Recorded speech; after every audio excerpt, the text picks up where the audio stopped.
기아 2022년 3분기 누적 실적을 스루프트 회계로 분석을 해서 소개를 하도록 하겠습니다. 매출은 12.6% 증가했고요. 영업이익은 7% 증가를 했습니다. 하단에 나와 있는 내용 참조해 주시고요. 내용이 좋았다고 생각하시면 구독, 좋아요 꼭 부탁드리겠습니다. 1.5 배속을 보시기 바랍니다. 원가회계 손익으로서 매출은 33조 거의 3천억 원으로서 전년 동기 대비 12.6% 증가했고요.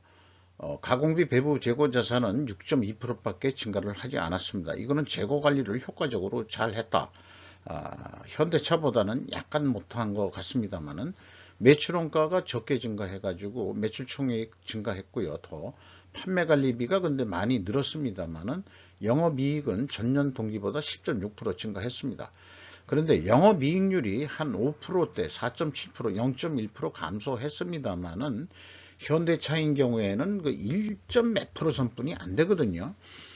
그러면은 그 수르픈율로 가서 좀 더 말씀을 드리는데 수르픈율은 비슷합니다.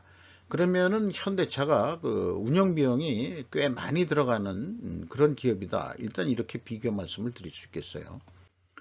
스루풋 회계로 와서 매출에 비례하는 매출 재료비는 거꾸로 12.6%가 매출이 증가했는데 그 매출 재료비는 13.2%가 증가했으니까 원재료 가격이 더 상승했을 것이다. 이렇게 이제 추정을 해 볼 수 있겠습니다. 그리고 이제 그 수르픈율이 32.8%로 떨어졌죠. 그래서 요거는 이제 현대차하고 그 3% 선에서 왔다 갔다 하는 것은 유사합니다. 그런데 운영비용이 12.3% 증가했는데 현대차인 경우에는 그 판매 관리 비율이 그 16.2%나 됩니다. 기아는 지금 13.9%인데 매출액 대에서 비교하는 거니까 현대차가 판매 관리비가 더 들어간다. 이렇게 말씀드립니다. 물론 인원수도 많지만요. 그래서 슬픈 영업이익이 1조 5,555억 원, 5가 5 카드니까 4 카드를 잡았네요. 그런데 이제 원가 회계 영업이익보다는 183억 원이 적은 수치입니다. 이것은 역시 가공비 배부 재고자산이 증가했기 때문입니다. 재고자산 내역을 보면은 WCAI 가공비 배부 재고자산이 1,047억 원이 증가를 했습니다. 이것 때문에 원가 회계 영업이익보다도 영업이익이 적게 나오는 것입니다. 또한 그 내역에는 없습니다만 구두 설명이 한 것을 평가 충당금의 그 증가액 평가 손실액이 61억에 있고 13억 원이 있습니다. 이것은 나중에 그 재고자산 회계 투명성 검증 과정에 이것을 활용할 것입니다.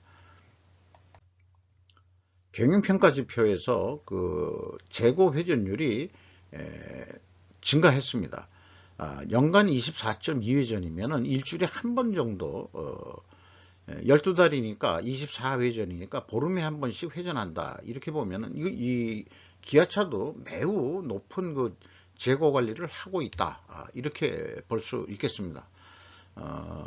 제조업에서 이렇게 그 쉽지가 않은데 어쨌든 그 재고 회전율만큼은 현대나 기아나 아주 잘하고 있다. 그러면 국내 그 한국 GM이라든지 르노 삼성이라든지 뭐 이런 데께 이제 공개 기업이 아니다 보니까 이제 쉽게 그 데이터 접근이 좀 안 돼 가지고 비교하기는 좀 어렵습니다만은 일단 그 상장 기업 분석을 하는데도 뭐 그 많은 기업을 못 하는 거니까요. 수많은 기업에서 비상장 기업도 가끔 제가 할 때가 있습니다만은 뭐 사이드로 좀 잠깐 얘기했네요. 어쨌든 그 상승률을 볼 때는 원재료 가격이 하락했다 이렇게 봐지는데 손익계산서에서는 또 아니었죠. 그러니까 이거는 다른 그 특별 그 결과를 찾아야 되는데 실질적으로 그 재고 관리를 잘 해가지고 생산량 조절을 해서 이 과정을 만들었다 이렇게 보는데 또 그 수르픈율도 약간 떨어졌으니까 판매 가격이 상대적으로 떨어졌을 것이다. 이렇게 이제 입증을 해야 되는데, 마찬가지로 현대차와 마찬가지로 기아도 기초 국제 원자재 가격을 기준으로 내다 보니까 이게 이제 이게 마지막 그 논증을 하기가 쉽지가 않습니다. 그 이제 그 1.9%가 내렸으면은 뭐 재고 회전율 올라간 건 그럼 이해를 하겠어. 근데 제품 판매 가격은 상대적으로 하락했어야 되거든요. 그 13.2%나 그 제품 가격이 인상이 됐거든요. 현대차는 또 12.1%. 그러면은 만약 소비자들이 얘기한다면 야 니들 원재료 가격이 내려갔는데 왜 제품 가격은 왜 올리는 거야? 라고 항의하지 않겠어요? 그러니까 이거 저 원재료 뭐지 모델 이 통계 그 샘플링을 다른 거로 이제 바꿔야 되지 않냐. 기아차나 현대차한테 직전에 납품하는 그 물건을 원자재로 소개를 해야지. 왜 기초 국제 원자재 가격을 가지고 뭐 본인들이 광산업을 해가지고 거기서부터 직접 사업을 한다면 내가 인정하겠어요. 그거 아니지 않냐 이거예요. 그거 아니지 않냐 이게. 모든 부품을 자기네들이 만드는 것도 아니잖아요. 그러니까 이것은 조금 속된 말로 좀 건방지다 나는 그렇게 얘기를 하고 싶습니다. 레버리지율은 좀 떨어졌네요. 그래서 이 원자재 가격은 뭐 현대차한테 얘기했으니까 똑같고 내용이 승용차로는 그 차 제품 가격이 13.2%, 현대보다는 더 가격을 올렸습니다.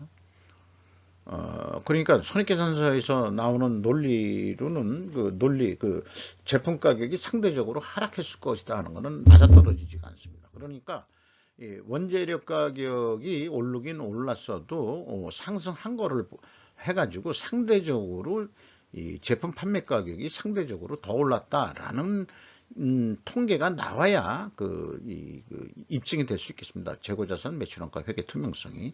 근데 그게 안 되거든요. 비용의 성격적 분류에서 여기도 이제 말하자면은 이 상품의 사용이라고 그러면은 이 재고자산의 변동에 상품이 들어가서는 안 되거든요. 그런데 이것도 그냥 관행으로 그냥 쓰고 있는 것 같습니다. 어쨌든 사용이라고 해서 거기다가 이제 이 가공비를 더하면 총 제조 비용은 뭐 정확히 나올 것 같습니다만은 매출원가 재료비는 12.9% 증가했고요. 운영비용은 12.3%가 증가했습니다. 그리고 판매관리비가 금액상으로도 줄어들었고 비율로도 17.5%로 떨어졌습니다. 그러면 상대적으로 원재료 가격이 분명히 상승했어야 되거든요. 82.5%를 포션을 차지하니까 공정에 급격한 변화가 없을 거예요. 자동차 조립 산업이라는 게 특별히 무슨 이 수동 조립하던 데를 전자동 로봇화 했다 그러면 별개 문제겠지만은 어쨌든 그렇습니다. PQ 총제조 비용의 차이가 있는데 요거는 이 재고자산 변동범위의 차이 있는데 이 16억 원이 뭔지를 재고자산 명세에 뭐 아무리 뒤져봐야 이게 뭔지를 잘 모르겠습니다. 이게 좀 불투명합니다. 현대차는 이게 딱 맞잖아요. 근데 같은 계열이면서 현대는 맞고 왜 기아는 틀리냐 이게. 그러니까 기아를 옛날에 인수를 한 건데 현대차가 아직 기아 문화를 다 이 점령군으로서 장악을 못했다 이렇게 봐지거든요. 그리고 거기다가 현금 흐름표 기준 전체 재고 자산은 갭이 1190억 원이 나갑니다. 이거 현금식으로 읽어보면은 현금이 5062억 원이 나갔으면은 재고가 5062억 원이 증가해야 되는데 3872억 원뿐이 증가를 안 했어요. 그럼 1190억 원의 현금을 어디다가 헤쳐먹었냐? 아주 그냥 무식하게 물어보면은 재고자산 평가손실로 61억 원이 있어요. 근데 그거 해더라도 1128억 원이 어디로 날아가지 않았느냐? 그거가 바로 이 전시장에 나가 있는 전시차가 유형자산. 그러니까 매년 그게 그렇게 나가냐? 이 1128억 원을 넣지나. 모델이 바뀌니까 또 바꿉니다. 뭐 어쩌고 저쩌고 하는. 그것도 난 설명이 잘 안 될 것 같아요. 근데 유형자산으로 대체된 게 있고 또 무형자산에서 유형자산으로 대체된 금액을 한꺼번에 또 표시를 해놔가지고 저건 그거를 가감해 주더라도 결국은 500억이 차이가 납니다. 그러니까 500억의 현금을 니들 어디 해먹었지라고 내가 질문을 던질 수밖에 없는 거예요. 500억 어디다 해먹었니? 그거 얘기해. 니들 분식회계 한 거 아니야? 이렇게 얘기를 해야 되지 않겠어요? 그게 좀 불만입니다. 운영비용 중에서 인건비가 3조 6천억 원인데요. 직원 수로 나누면은 평균 연간 연봉이 1억 2,800만 원이 예상이 됩니다. 현대차가 9,300 얼마로 나왔죠. 그 왜 이렇게 3천억 정도, 아니 3천만 원 정도 차이가 나느냐. 현대차 입장에서는 배가 아플 거예요. 그 기아 노조한테. 현대차보다 높은 연봉이 무엇 때문이냐? 그거 잘 모르겠어요. 그래서 제가 생각할 때는 장기 근속자가 현대차보다 많은가? 그런 거고요. 노조가 더 강해서 잘 모르겠습니다. 뭐 여러 가지 복합적인 요인이 있겠지만은 이렇게 연봉이 높으면서도 영업이익률은 기아가 더 높거든요. 참 아이러니한 얘기입니다. 기타가 15.8% 증가했네요. 여기에서 뭐 그 운송비라든가 뭐 그 다음에 이제 외주비라든가 그 다음에 이제 에너지 비용이라든가 이런 거는 어느 정도 좀 밝혀야 되는데 이게 기타로 몽땅 이렇게 두들겨 놓으니까 조금 신뢰도가 떨어집니다. 현대차도 그렇고. 감가상각비의 비용을 기타로 너무 단순화했다. 적당히 오픈해라. 특히 에너지 비용 ESG 관련해서 이런 것들은 좀 나중에 ESG 보고서 뭐 이런 거 써놓으려면은 에너지 비용 얼마 썼다 이런 거 좀 얘기해야 되지 않겠어요? 3분기까지 실적을 통해 가지고 매출을 예상하면은 41조 7천억 정도는 할 것 같습니다. 그럴 경우에 2조가 남게 되겠습니다.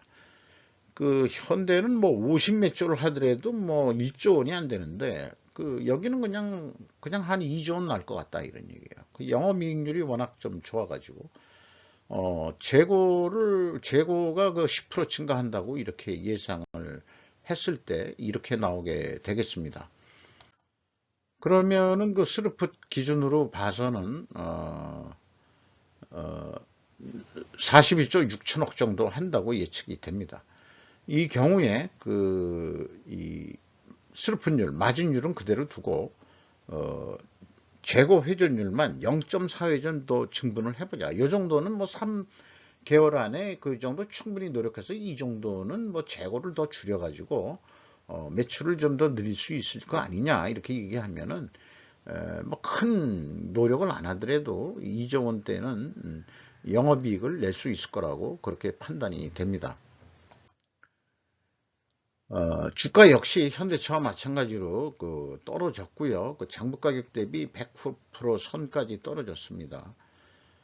현대차가 33.88%를 가지고 있고요. 그러니까 기아가 돈을 벌어서 이익 배당을 하면은 현대차는 돈을 벌게 돼 있어요.